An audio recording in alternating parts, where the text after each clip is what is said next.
If you've followed previous videos of this mixing series, then I'm delighted to have you back for the next instalment.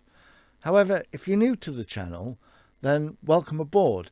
There is a link to a playlist in the description below where you can bring yourself up to date. In the last episode, I said we would look at our approach to reverb and its routing.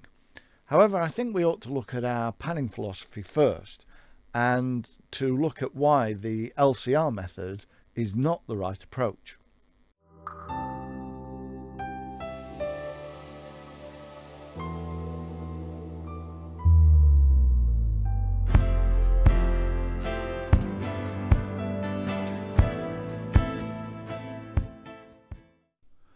So quickly, what is LCR panning? It is a method where you only have three options: dead centre, hard left, or hard right. Is it the best approach? Well, no, not for this song, Hard Times. Is it the best approach for any song? Well, yes, and I'm going to show you why I use this particular method on another one of our songs. Only time will tell.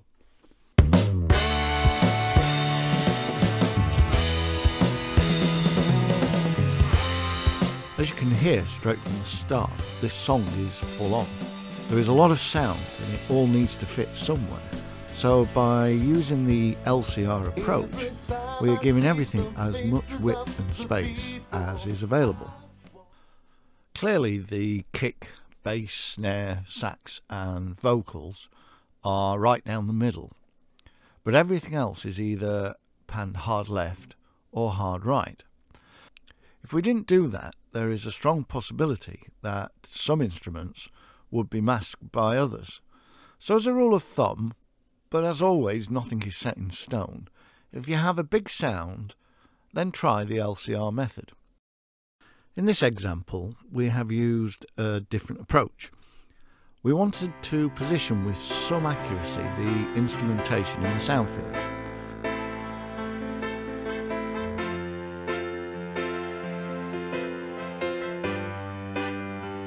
So let's mute the brass and just look at the piano.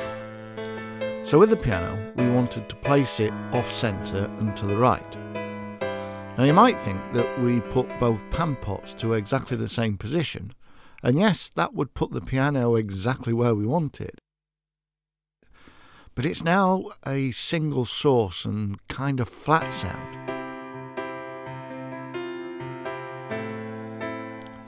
If instead we swing the left pan over to about 5% and throw the right hand pan out to say somewhere between 40 and 60%, you can hear that the piano still sits right of centre, but has more width to it, as can be seen in the sound field scope.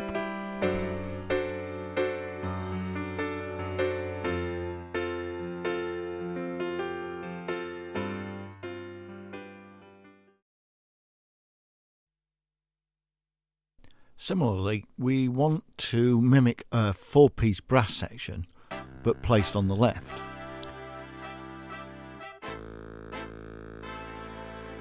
So instead of panning every brass instrument to exactly the same position, we can spread the panning to mimic how a horn section might stand.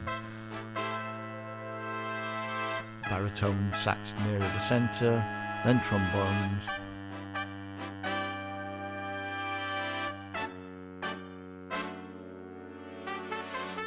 then the trumpets furthest out to the left. Notice I don't make both left and right pan pots exactly the same for each instrument. This gives each of the instruments more width, as well as the whole brass section occupying a wider space.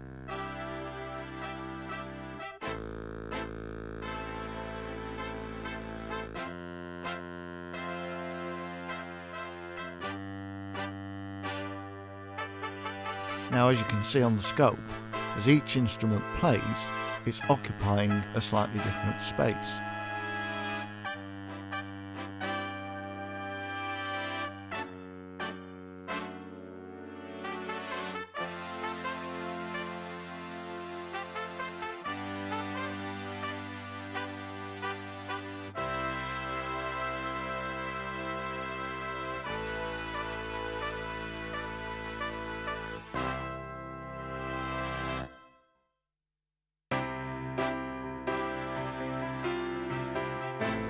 So with just 2 instrument groups, we have a nice sound spread.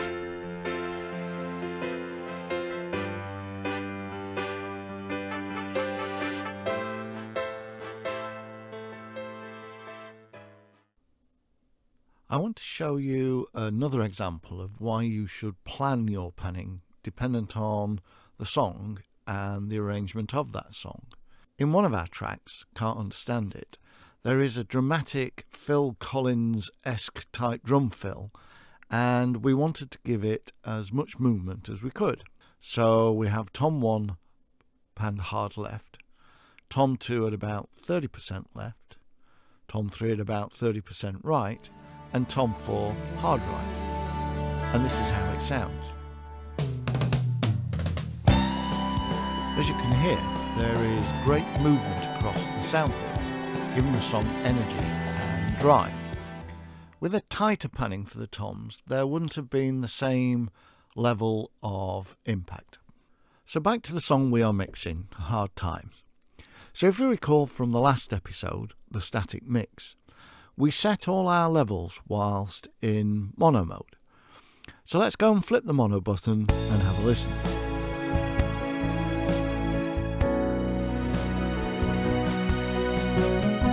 Immediately you can hear some width, even though most things are still panned down the middle.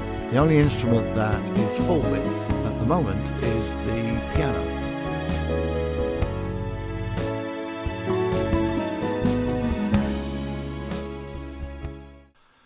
From the static mix, we know that this song is not a full-on track. So I think we want to do the same with the piano and strings as we did with the piano and brass in the earlier example. So let's set the piano like before. So this is single source.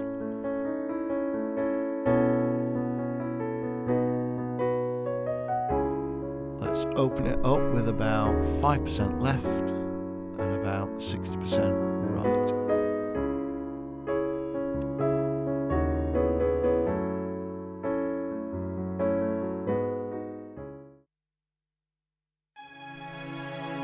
Then with the strings, we can do the same trick as with the brass. So let's set the bass strings to about 10 to 20%, the cello to about 20–30%,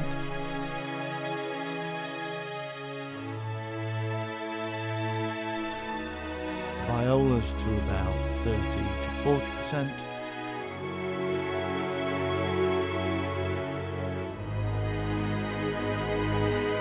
violin 2 to 40 to 50%,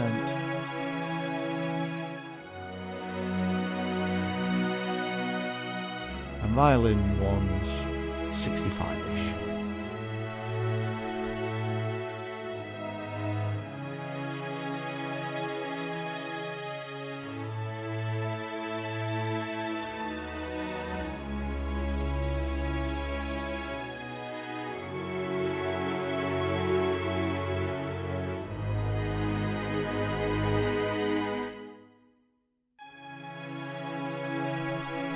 Again, on the scope, you can see how the strings are spread and have movement.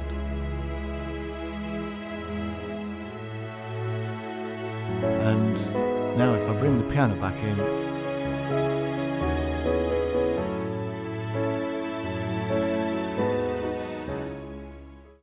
I will set the string runs to match the existing string panning. And I'll set the trills to match both the violas and broadly the violins. We have 2 guitar parts in this song. One is like a counter riff to the vocal, and I think these can sit nicely with the piano. So let's pan these to about 40% right. Now this is where personal choice or taste comes in, because I wouldn't put the guitars over the strings, as to me they have too many similarities in both their sound and frequency. But as I said, this is purely a personal choice. However, I do think they sit better on the opposite side to the strings and sound especially nice when the strings are playing the trills.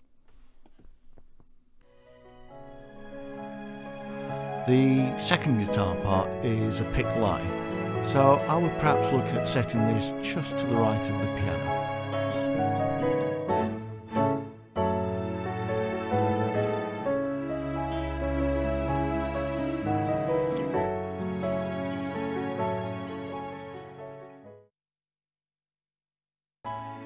For the sax, I'm going to position it more to the left to sit on top of the strings.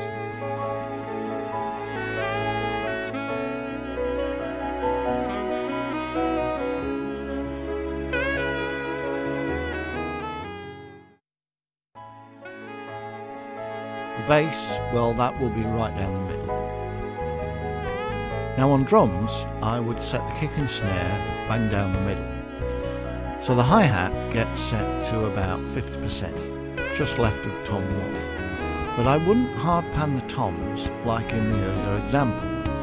So maybe tom 1 at 45-ish% left, tom 2 at 15 left, tom 3 15 right, and tom 4 around 45 right. Now this keeps it quite tight. The overheads I pan hard left and hard right. As this is an older recording, we don't have as many mic positions as we do now.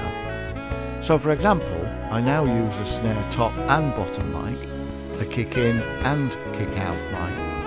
I have a room mic, and I also have a ride cymbal mic, which if I'd have had it on this recording, I would set to about 50% on the right. As a point of reference, I always pan drums from the drummer's perspective, as I prefer the movement left to right in the drum fills.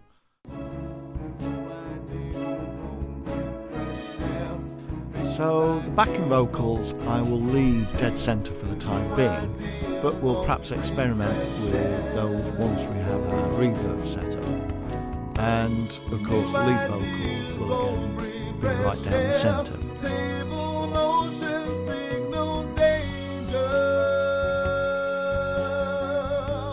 So that's our panning.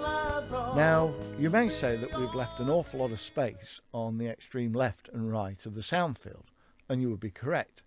But that brings us on to our next step, which is our philosophy on reverb and routing, and how we can use reverb and effects to occupy that space to create a greater sense of width and depth.